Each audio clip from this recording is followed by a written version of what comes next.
Hello everyone, welcome back to another episode of r/MaliciousCompliance.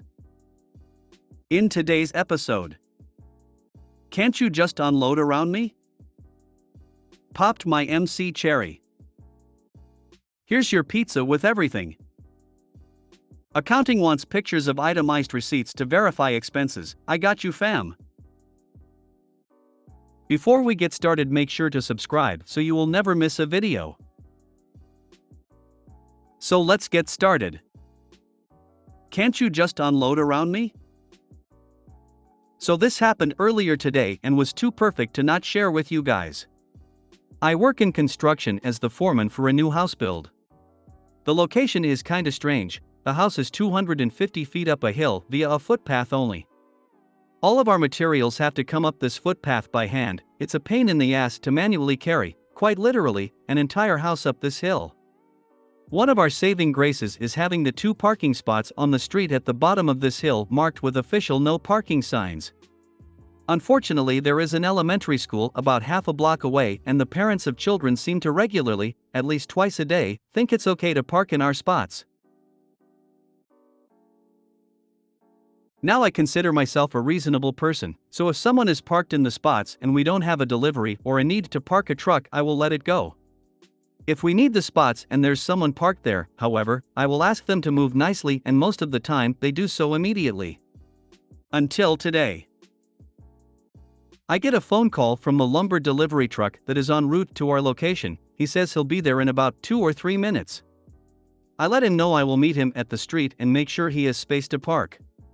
He's carrying all of the material to frame the roof of our house, which is a lot of really big lumber and will take easily an hour to bring up the hill. So naturally I didn't want him parked in the middle of the street with his hazards on for an hour, when we have a perfectly good parking spot for him. As I begin my trip down the hill, I notice there is a school parent sitting in her car idling. Assuming she's just waiting to pick up her child, I walk up to her car and politely let her know that she is parked in a no parking zone and we really need her to clear it to park a delivery truck. She scoffs at me and rudely states back, "I'll just be a few minutes, and your truck isn't here, take a chill pill dude." Before I can respond, a giant lumber truck comes around the corner and I wave to him, and then gesture towards him to the woman in the car who has now put her window back up to ignore me. I put on my best customer service smile and wave at her through the window. She put it down halfway and angrily shouts, "What?" By now the truck has pulled up alongside her car and I politely ask her again, with a stronger tone of voice, to move her vehicle, reminding her that she is illegally parked in a tow-away zone. Then she gives me this wonderful idea. She says, "Can't you guys just unload around me? It's not that hard." I give her another smile and walk away, a brilliant plan forming in my head. I instruct the delivery driver to park as closely to her as possible and block her in with the porta potty that is at one end of our reserved spots and the parked car that is parked just adjacent to our spots on the other end.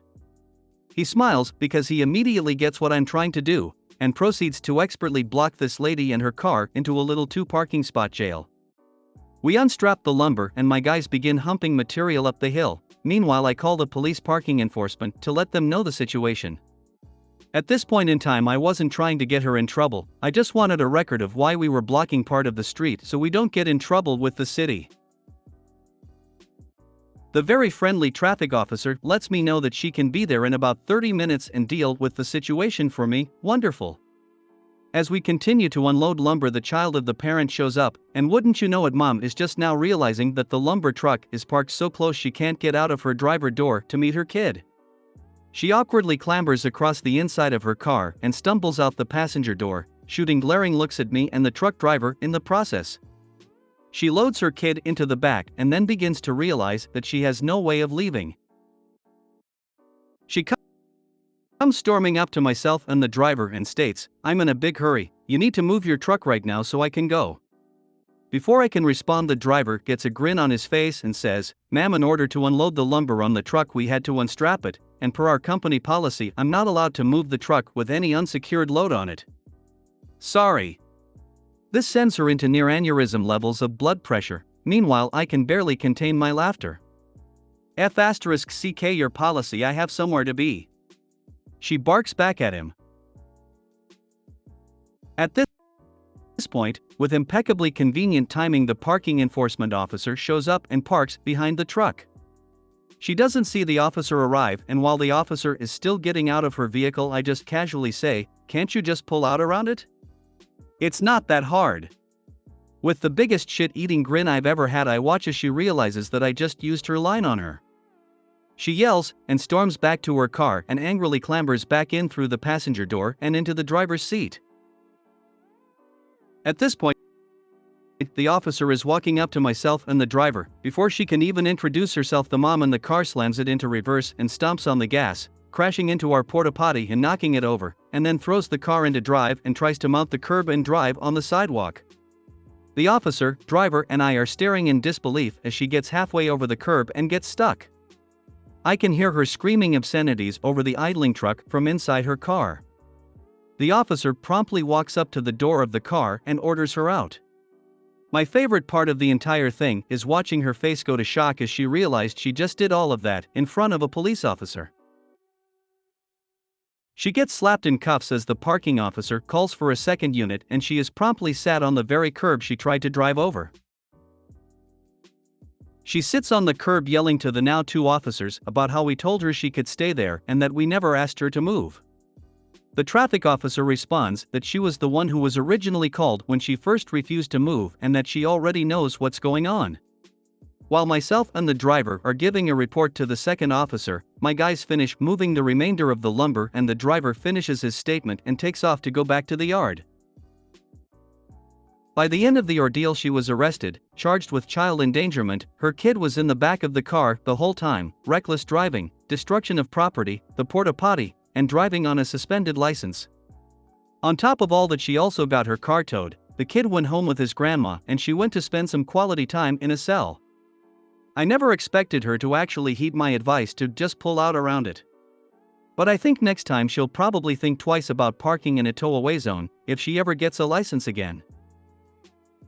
She'll probably think twice. Doubtful, have to think once first. She had a suspended license and didn't think one or twice about parking illegally and refusing to move when asked. If I were stupid or desperate enough to drive illegally, I would take extra caution to avoid drawing attention to myself. This type of thing happens to these type of people all the time. Because they simply lack the ability to think about the possible consequences of their decision. As a truck driver myself, yes, I have the biggest karma boner right now. I love doing this kind of thing to these kinds of idiot. Also, driver wasn't even really lying. By DOT regs in most every company policy, we legally can't move once unstrapped. It's a hazard as the load could shift and fall. It's like that company policy makes sense. You would think someone with a suspended license would be a little bit more low-key. As delicious as that is, I just feel sorry for the child. She should have gotten another charge as well because the porta potty that could have had someone in it. Popped my MC cherry. Had my first ever malicious compliance situation the past few days, and it feels so good. Some background: I've been with this company for a little over 11 years now. The past 4 years, I've been a full-time department lead. Up until about a year and a half ago, the company decided to integrate my department, nutrition, into every other department: grocery, produce, dairy, meat, frozen, etc., which technically did away with nutrition since all other departments were now working nutrition in their respective areas. Since my department doesn't exist anymore, there's no need for the full-time lead clerk, me. However, I am grandfathered into that position. I am now a part-time clerk, still getting the extra lead clerk pay and 40+ hours a week. Now, for the fun part. We got a new manager not too long ago, and she is a crossed I's and dotted T's type of manager. Everything by the book. A couple weeks ago, she found out that I'm only part-time. My scheduled hours went from 40 down to 20 to 24 a week. No biggie. I still stay over or come in on a day off to get my 40. This past week, one of my scheduled days was just a 4-hour shift in dairy, 7 a.m. to 11 a.m. We had one other person scheduled that morning, 4 a.m. to 12:30 p.m.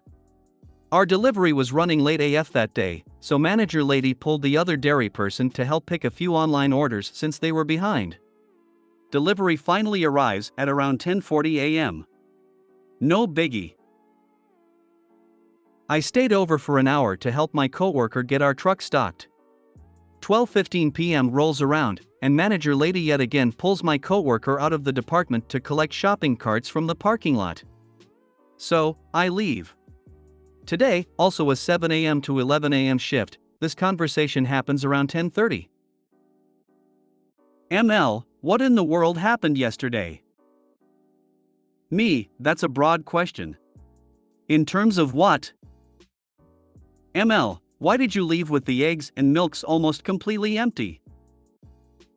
Me, they were full when I left. ML, no, they absolutely were not, so what happened? Me, I filled milk and eggs. ML, there's no possible way. I had to come back here at 3:30 and get milk on the shelves because they were empty.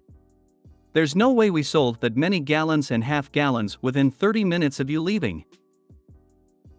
Me, that would be impressive. Anyways, what time do you think I left? ML, 3.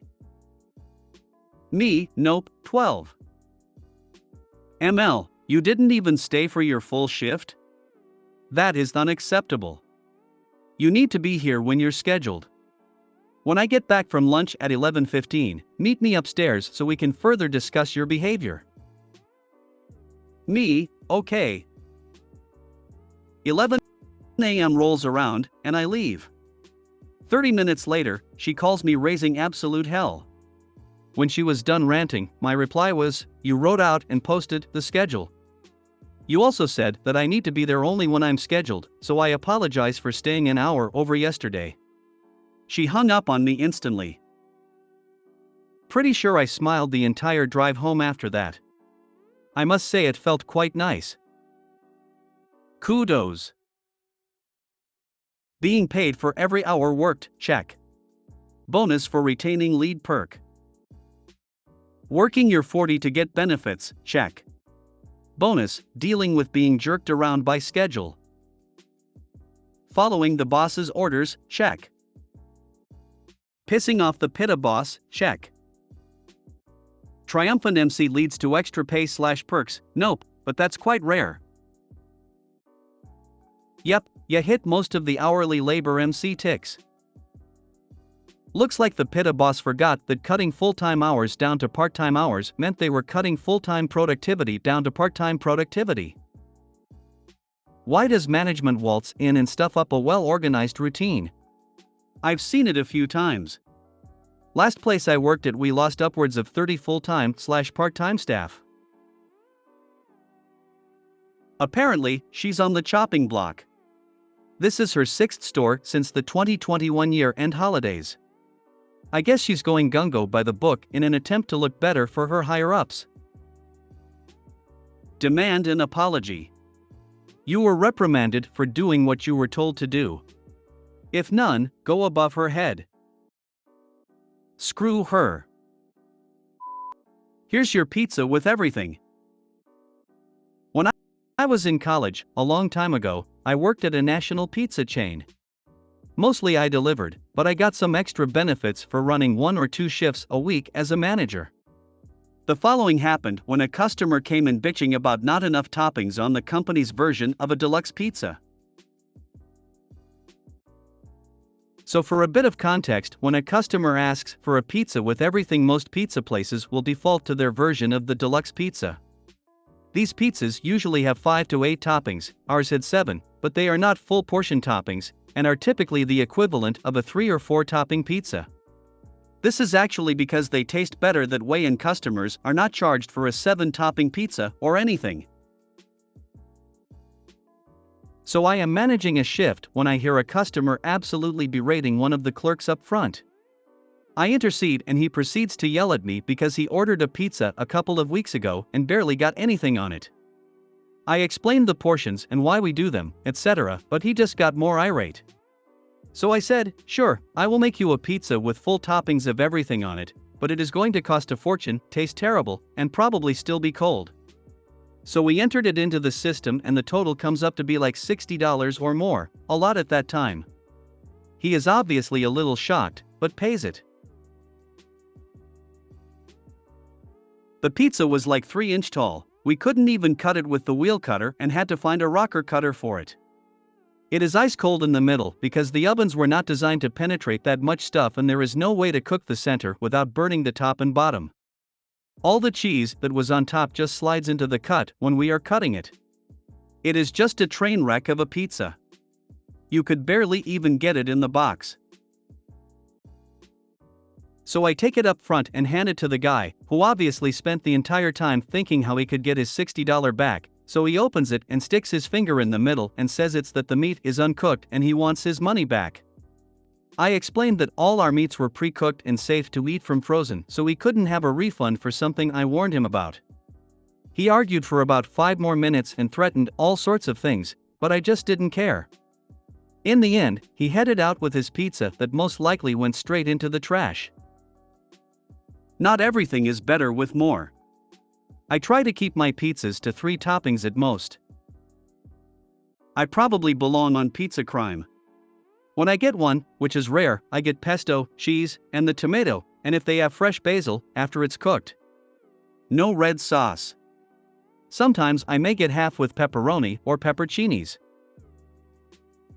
I just really hate red sauce. It's always too sweet. Or too much garlic. Or just too much something. I worked at a local pizza place during/after college for a bit.